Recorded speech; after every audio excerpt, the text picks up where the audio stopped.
Assalamualaikum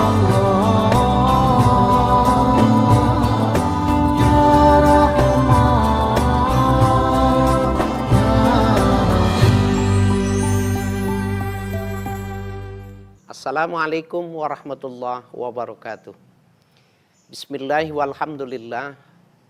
Wassalatu wassalamu ala rasulillah Sayyidina Muhammad ibn Abdillah wa alihi wa sahbihi wa mawala. La hawla wa la quwata illa billah, amma ba'du. Para pemirsa, Assalamualaikum Nusantara dimanapun Anda berada. Pada kesempatan hari ini kita akan membicarakan sesuatu yang oleh sebagian orang tidak mendapatkan perhatian secara serius. Ada perbuatan dosa, yang perbuatan dosa itu orang sudah mengetahui yang bila dikerjakan itu punya resiko.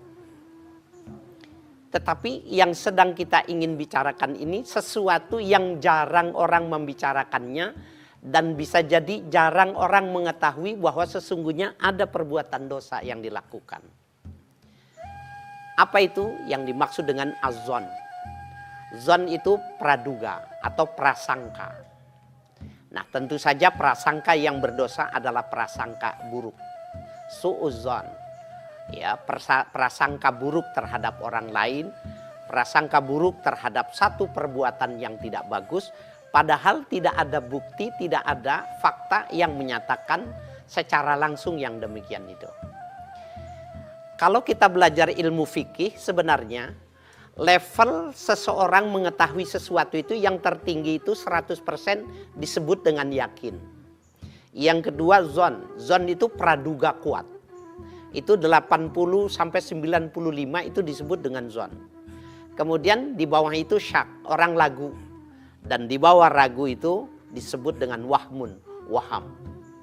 Nah, orang satu sisi tanpa sadar sebenarnya ada perbuatan-perbuatan yang tanpa sadar dia melakukan sebuah dosa. Sebagai contoh begini. Dulu orang biasa memberi buah, memberi makanan, memberi lauk pauk di pasar itu tidak masalah. Tetapi kondisi sekarang ini ada perbuatan-perbuatan yang tidak bagus. Ikan asin itu dikasih pengawet, dikasih formalin, dikasih bahan kimia supaya tidak cepat rusak, supaya tidak cepat busuk dan lain sebagainya. Begitu buah-buahan. Buah-buahan ada yang diberi pewarna, ada yang diberi pengawet. Nah, padahal ini dilakukan oleh sebagian orang. Berpuluh-puluh tahun, para nelayan ketika mereka mendapatkan ikan berlebih, maka diawetkan dengan cara diasinkan. Dan itu menjadi makanan nenek moyang kita. Tetapi keserakahan ingin menguasai lebih banyak. Tidak ingin rugi akibat resiko dagangannya rusak, maka dicampur dengan formalin. Begitu juga pada bagaimana beras dislep dengan pemutih, buah-buahan dengan pewarna, dengan pemanis. Semua adalah bahan-bahan kimia yang punya resiko dan merusak kesehatan, dan tidak mustahil bila akumulasinya terlalu panjang, terlalu jauh menyebabkan orang itu mati dengan perbuatan itu. Rusak. Beresiko tinggi. Nah, orang-orang yang punya atensi, orang-orang yang tahu, kemudian dia menghindar. Tetapi ketika dia menghindar, ada satu perbuatan yang menyebabkan menjadi dosa. Apa sebabnya? Ketika dia lihat ikan asin, maka ada yang ada di otaknya, jangan-jangan diberi formalin. Ketika melihat buah-buahan, jangan-jangan merahnya ini pewarna. Jangan-jangan manisnya ini adalah campuran. Maka pada saat itu dia menjadi curiga kepada orang lain. Zon dan prasangka buruk yang semacam ini terarahkan, terkondisikan oleh situasi, yang situasi itu tidak dia menghindar untuk melakukan yang demikian itu. Ya, para pemirsa dimanapun Anda berada, kalau ini kita tidak bicarakan, bisa jadi saya para pemirsa yang hadir pun akan jatuh pada perbuatan yang sama. Dan ini di dalam Islam sesuatu yang harus dijauhkan. Tidak boleh terjadi yang demikian ini.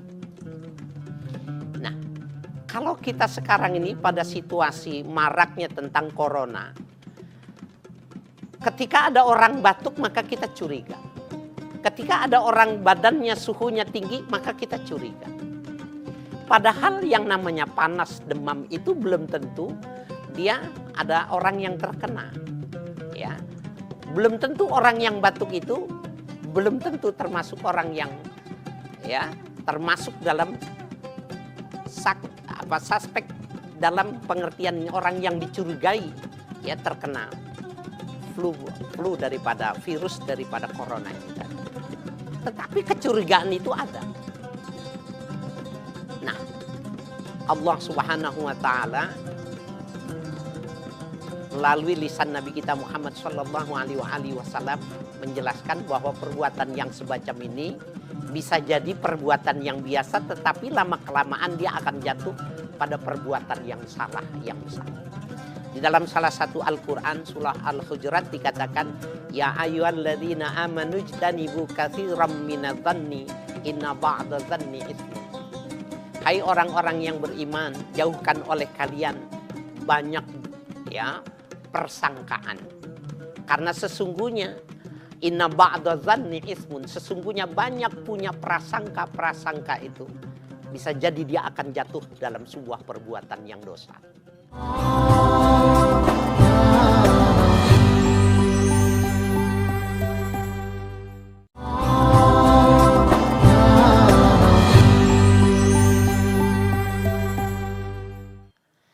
Nah, para pemirsa dimanapun Anda berada, ada orang yang mempersoalkan itu semacam ini. Bagaimana kami tidak punya praduga buruk? Karena ternyata pada kenyataannya, faktanya memang terjadi perbuatan-perbuatan yang dicurigainya. Kalau kita tidak punya kecurigaan yang semacam itu, maka kita bisa jadi akan jatuh pada ya akibat yang dari lantaran kita tidak berhati-hati dan tidak punya praduga yang semacam itu. Nah, saya ingin mengatakan berhati-hati dengan praduga itu tidak sama. Orang yang punya praduga itu dia punya asumsi, sudah punya pendapat tentang barang yang ada dalam penglihatan atau dalam genggamannya. Tetapi orang yang berhati-hati dia belum sampai kepada asumsi dalam sebuah penilaian. Berhati-hati, ikhtiyat di dalam bahasa agama sesuatu yang diminta. Tetapi kita berprasangka terlebih kepada prasangka yang buruk itu sesuatu yang tidak boleh dibenarkan. Lalu bagaimana caranya kita supaya menghindar? Supaya kita tidak terkena pada prasangka-prasangka ini? Maka yang pertama ada satu kisah yang bisa kita jadikan pedoman. Imam Ibnu Katsir ya di dalam tafsirnya menjelaskan ada sebuah dialog yang menarik antara Sufyan bin Husain dengan Iyas bin Muawiyah. Iyas bin Muawiyah adalah seorang tokoh, seorang ulama besar. Ketika itu dia mendapati sahabatnya Sufyan bin Husain ini di hadapan dirinya menceritakan tentang kejelekan seseorang. Apa yang terjadi? Ya, Iyas bin Muawiyah dia diam.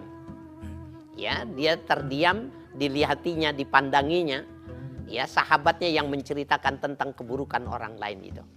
Kemudian pertanyaan yang menjadi menarik, pertanyaan Iyas kepada Muawiyah, dia mengatakan gini, wahai Sufyan, apakah kau pernah ikut berperang, ya menjatuhkan Romawi? Dia bilang belum pernah. Apakah kau pernah perang menghadapi Turki sehingga Turki ya jatuh dalam genggaman? Dia mengatakan belum pernah. Lalu Iyas bin Muawiyah mengatakan, kalau orang Romawi, kalau orang Turki yang jelas-jelas dari musuhmu aman dari keburukanmu, bagaimana mungkin orang Muslim yang menjadi saudaramu tetapi dia tidak aman dari penilaian hatimu? Bapak saudara sekalian, para pemirsa, ibu yang kami hormati, dari kajian ini kita dapat cerita bahwa Ibnu Katsir menceritakan Maka Sufyan bin Husain mengatakan, sejak saat itu aku tidak pernah lagi menceritakan keburukan orang lain. Nah, ini dialog yang menarik. Orang ini tidak dimarahinya. Orang ini tidak dipukul. Orang ini tidak dicaci maki. Cuma diajak berdialog otaknya. Kau pernah tidak berperang atas nama agama untuk menjatuhkan, untuk mengalahkan bangsa tertentu? Tidak pernah. Kalau kau tidak pernah menjatuhkan musuhmu, kenapa kau jatuhkan saudaramu? Ternyata dengan dialog yang ringan semacam ini tetapi punya filosofi yang sangat dalam. Subhanallah. Walhamdulillahi wala ilaha illallah wallahu akbar. Betapa orang ya ketika dia pandai ya memahami sebuah filosofi yang begitu sangat dalam. Dan orang itu diajak untuk berbicara.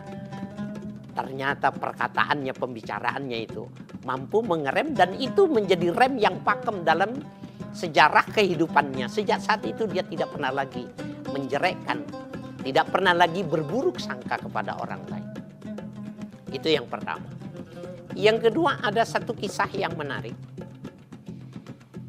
Ada seorang wanita ya bersama pacarnya, kalau kita anggap sejoli gitu. Sejoli ya di bulan puasa Ramadan dia ternyata tidak berpuasa.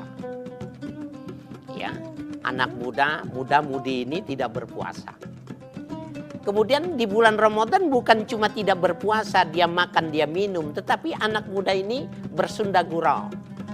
Ya, sesekali bisa jadi terlihat ada perbuatan-perbuatan nakal yang dilakukan dari remaja ya yang sedang kasmaran yang semacam itu. Bagaimana komentar kita? Apa sikap kita kalau kita lewat dalam satu keadaan, satu daerah, satu taman di mana ada anak muda yang sedang bermesraan, makan minum di siang bolong di bulan Ramadan? Subhanallah, bisa jadi ada orang marah dengan beraninya diparaninya dan dimaki orang itu karena tidak menghormati bulan Ramadan. Atau bisa jadi ada orang yang tidak berani tetapi dari jauh kejauhan disambitnya. Ya, tetapi dia tidak bertanggung jawab atas perbuatan yang dilakukannya. Atau bisa jadi orang itu melihatnya dengan muka yang marah tetapi dia tidak bisa melakukan kecuali itu. Dan ada orang yang cuma membenci karena dia tidak bisa melakukan apa-apa dengan apa yang dia lihat. Nah, yang menarik para pemirsa dimanapun Anda berada, ada orang yang berikutnya ini seorang alim lewat di dekat situ bersama murid-muridnya, dan si orang alim ini melihat ada anak muda yang sedang pacaran, yang sedang mesraan, tidak berpuasa di bulan Ramadan, makan, minum, dan tertawa-tawa. Kemudian orang alim ini mengangkat kedua tangannya, didoakan. Allahumma farrihuma fil jannah, kama farrahtal ana fid dunya. Ya Allah, berikanlah kebahagiaan dua sejoli yang sedang berbahagia itu nanti di dalam sorgamu, sebagaimana hari ini sedang kau berikan kebahagiaan kepadanya. Apa komentar pemirsa? Bagaimana perasaan bapak-bapak, ibu-ibu yang melihat ada orang yang dikatakan semacam ini tetapi didoakan supaya masuk surga, supaya berbahagia. Jangankan para pemirsa, bapak ibu sekalian, murid-murid yang ikut bersama kiai ini pun tidak mau mengaminkan. Karena murid-muridnya mengatakan, oh guru, kenapa didoakan orang-orang yang jelas-jelas salah? Di bulan Ramadan tidak berpuasa, makan minum, bercengkerama, bermesraan, tetapi didoakan masuk surga. Subhanallah.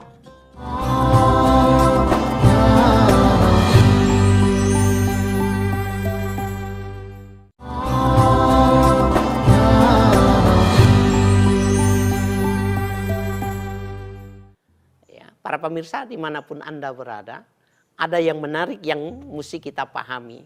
Sehingga kita akan benar-benar mengikuti ajaran di dalam Al-Quran.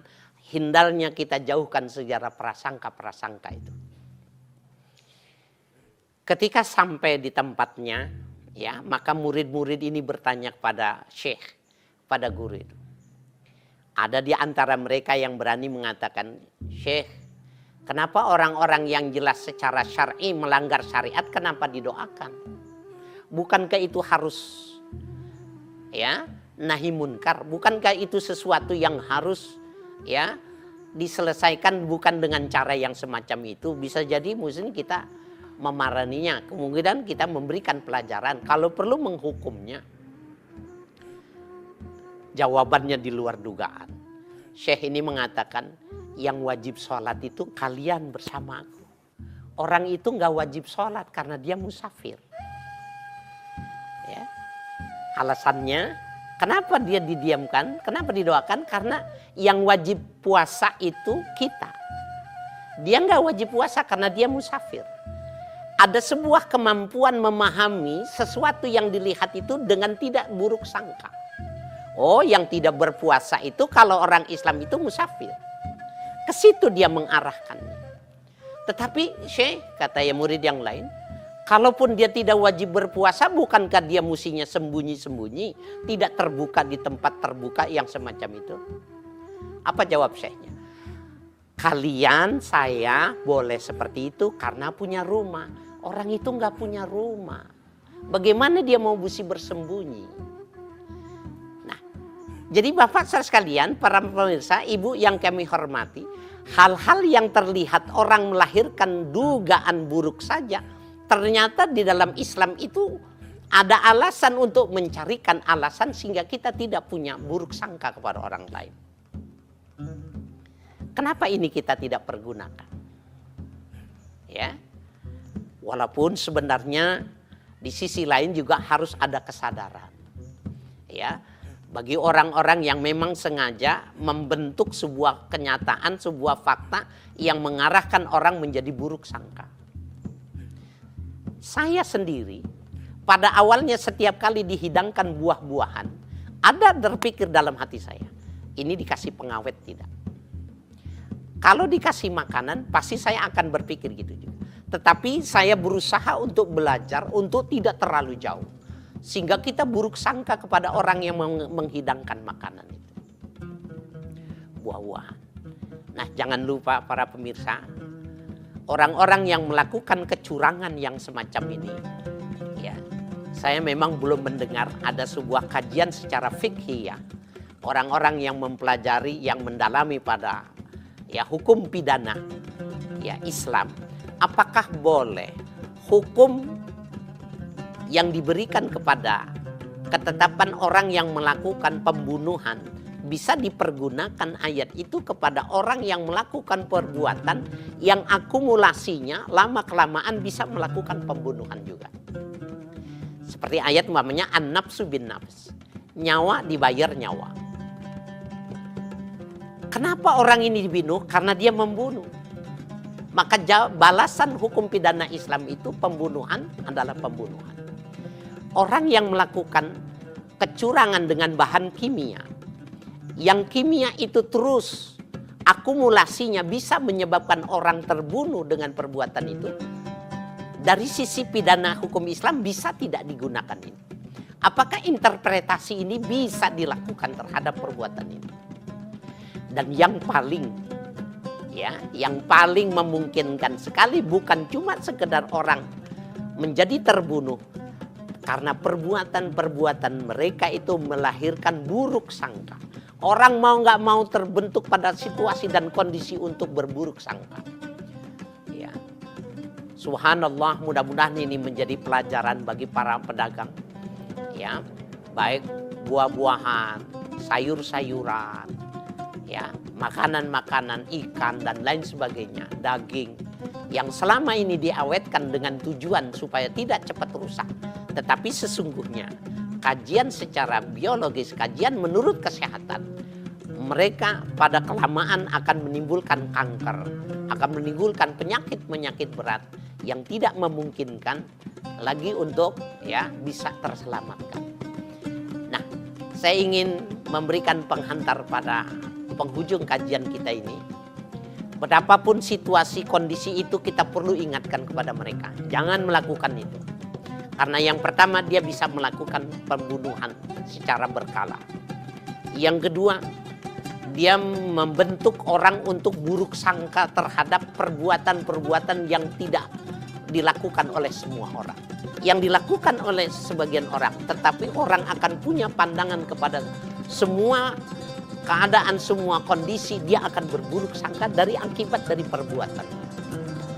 Dan yang ketiga, mudah-mudahan ini menjadi sebuah pembahasan bagi para alim ulama. Apakah orang yang membunuh dengan secara perlahan yang semacam ini, yang akumulasinya bisa menyebabkan pembunuhan juga, ya, orang ini terkena pidana. Orang ini juga bisa dimasukkan dalam dosa, hukumnya sama dengan membunuh manusia. Nah, ini semua tentunya menjadi sebuah wacana buat kita. Dan kajian kita pada kesempatan ini, bahwa sesungguhnya betapapun kondisinya yang semacam itu, orang Islam hanya boleh berhati-hati, tapi tidak boleh sampai kepada menduga yang tidak bagus.